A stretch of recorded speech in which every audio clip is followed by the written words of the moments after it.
दोस्तों welcome back to my 365 same T shirt challenge blog. और आज हम ऐसे ही सुबह उठे थे तो मैंने ब्रश किया, उसके बाद नहाया धोया। उसके बाद मैंने अपना फ़ोन चेक किया तो मेरे फ़ोन पे आया हुआ था जो पोस्ट ऑफिस होता है ना, उसका जो एजेंट होता है उसका फ़ोन आया हुआ था कि अब आके बुक ले लो। अब उससे पहले तो वो होता है कि पहले मैसेज डालते हैं वो, तो मैंने मैसेज चेक नहीं किया था। तो अभी उसने फ़ोन करके जब मुझे बोला तो उसके बाद मैंने अपना मैसेज चेक किया। मैसेज पे आया हुआ था कि बुक डिलीवर हो चुकी है, आप पोस्ट ऑफिस में जाके बुक ले सकते हो। तो फिर मैं अभी गया तो बुक लेके आया हूँ। ये देखो बीकॉम ऑनर्स की, कम से कम ये मेरे हिसाब से पहले सेमेस्टर और दूसरे सेमेस्टर दोनों की बुक दे दी है एक साथ। ये देखो इस पर लिखा भी हुआ है। अरे ये देखो इस पर लिखा हुआ है दोनों फर्स्ट और सेकंड सेमेस्टर दोनों है। इस पर फर्स्ट और सेकंड सेमेस्टर दोनों की है। तो ऐसा होता है कि मतलब जो अदर कोर्स होते हैं जैसे बीए हो गया या फिर अदर कोर्स हो गए, उनमें पहले सेमेस्टर की पहले बुक देते हैं और दूसरे सेमेस्टर की बाद में। लेकिन हमारे बीकॉम ऑनर्स में ये है कि मतलब दोनों बुक एक साथ ही आई है दोनों सेमेस्टर की।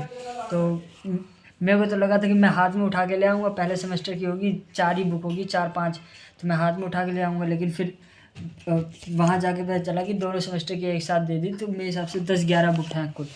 तो अभी देखते दोस्तों, ये हमारी पूरी की पूरी बुक हो जाती है। इतनी पूरी बुक है, ये देखो ये पूरी हमारी इतनी बुक है पहले और दूसरे सेमेस्टर की मिला के।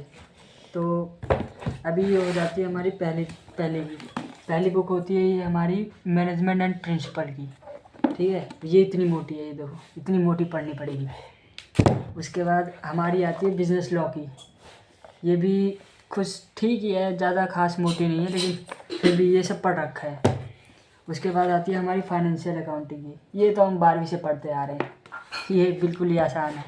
ये भी इतनी मोटी है, मेरे हिसाब से 12th में भी इतनी मोटी थी। उसके बाद आती है हमारी प्रिंसिपल ऑफ माइक्रो इकोनॉमिक्स। ये भी हमने 12th में पढ़ रखी है। मेरे हिसाब से जितना हमारा सेमेस्टर 1 में जो सिलेबस है ना, वो same to same BCom honours का पहले सेमेस्टर का वो है। जो 12th में है वही बीकॉम ऑनर्स के पहले सेमेस्टर में, दोनों का सिलेबस सेम है। तो एक ये अलग बुक आ जाती है हमारे पास एनवायरमेंटल साइंस की, जो मतलब हमको एनवायरनमेंट के बारे में बताती है। तो इस वजह से ये सबसे अलग बुक हो जाती है। तो ये हमारे हो जाती है पहले सेमेस्टर की बुक्स। उसके बाद आती है हमारी दूसरे सेमेस्टर की। दूसरे सेमेस्टर में आ जाता है हमारे पास पहली बुक आती है principle of micro economics. Principle of micro economics भी मेरे हिसाब से इसके आगे का है, जो हमारे डिमांड हो गया, सप्लाई हो गया, इलास्टिसिटी हो गया, उसके आगे का जो है मैं एक बार देख के बता देता हूँ। उसमें आ जाता है हमारे पास national income, determination of GDP, और मनी वाला चैप्टर आ जाता है। उसके बाद आता है हमारे पास एचआरएम। ये भी हमारे पास नया सब्जेक्ट हो जाता है, क्योंकि हमने इससे पहले इस तरह का कोई सब्जेक्ट पढ़ा नहीं है। तो ये हमारे लिए नया सब्जेक्ट हो जाता है। इसमें भी देखते क्या क्या है। मेरे हिसाब से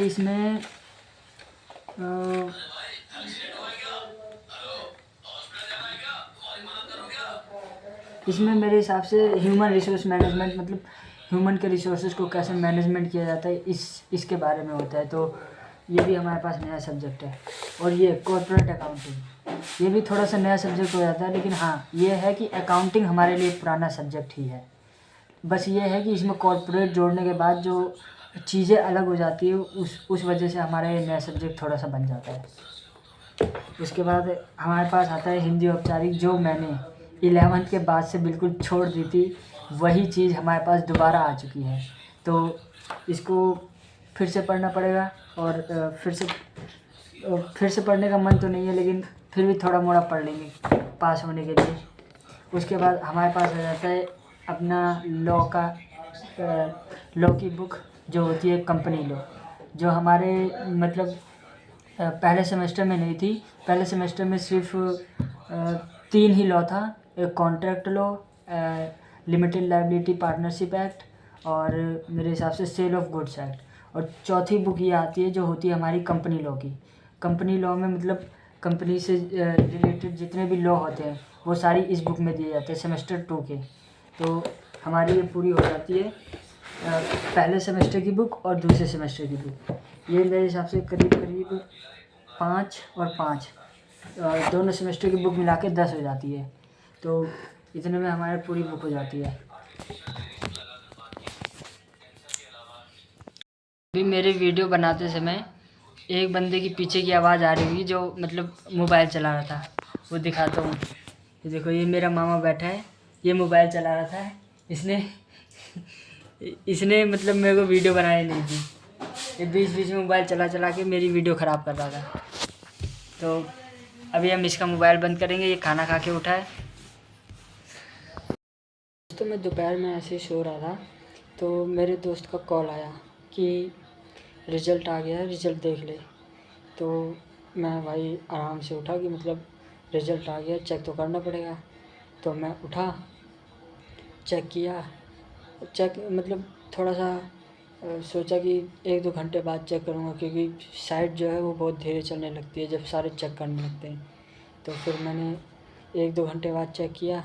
फिर उसके बाद चेक करने आराम से बैठा, रोल नंबर सब तैयार रखा। तो जैसे ही मैंने चेक किया तो दोस्तों इस बार भी नहीं निकला, और ये मतलब ये बार भी नहीं निकला, इस बार भी।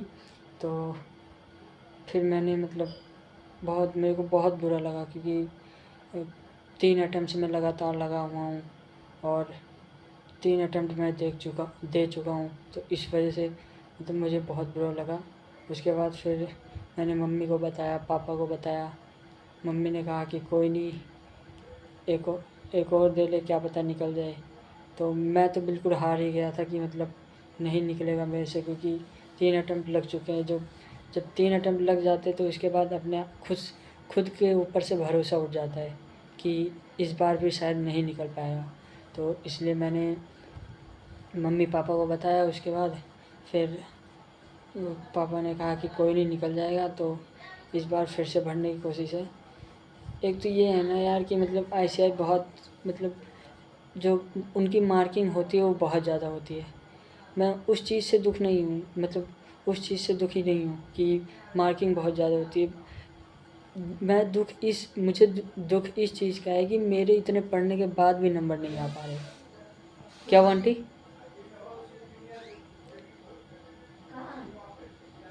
तो उस वजह से मतलब मुझे बहुत ज़्यादा दुःख है कि मैं इतना पढ़ रहा हूँ, लाइब्रेरी में 12-12 घंटे जाके पढ़ रहा हूँ। उसके बाद भी मेरे इतने नंबर नहीं आ पा रहे कि मेरा एग्रीगेट भी बन जाए। मेरा एग्रीगेट भी कम से कम 12-13 नंबर से रह गया है। तो इस वजह से मैं मतलब मेरा भी नहीं हो पा रहा है। तो ये एक अटेम्प्ट और दूंगा मैं इस बार का। उसके बाद तो फिर अगर इस बार नहीं हुआ तो इसके बाद तो छोड़ना ही बनता है, क्योंकि अगर 4 अटेम्प्ट एक आदमी 4 अटेम्प्ट लगा के एग्ज़ाम कर रहा है, तो अगर 4 अटेम्प्ट में भी नहीं निकला है तो भाई उसके बस की वो चीज़ नहीं है। क्योंकि 4 अटेम्प्ट लगाने के बाद भी तुम नहीं निकाल पा रहे हो, तो उसके बाद तुम्हारे ऊपर खुद पे भरोसा नहीं रहता कि तुम निकाल पाओगे कि नहीं निकाल पाओगे। और मम्मी पापा तो क्या ही भरोसा करें फिर, वो तो दूसरे अटेम्प्ट के बाद ही भरोसा उठा देते हैं कि मतलब उठ जाता है उनका। तो इस वजह से अभी बस थोड़ा सा सैड हुआ यार, ज़्यादा नहीं, मतलब थोड़ा दुःख तो लगा ही रहेगा कि ये तीसरे अटेम्प्ट में भी नहीं निकल पाया। मेरी आँखों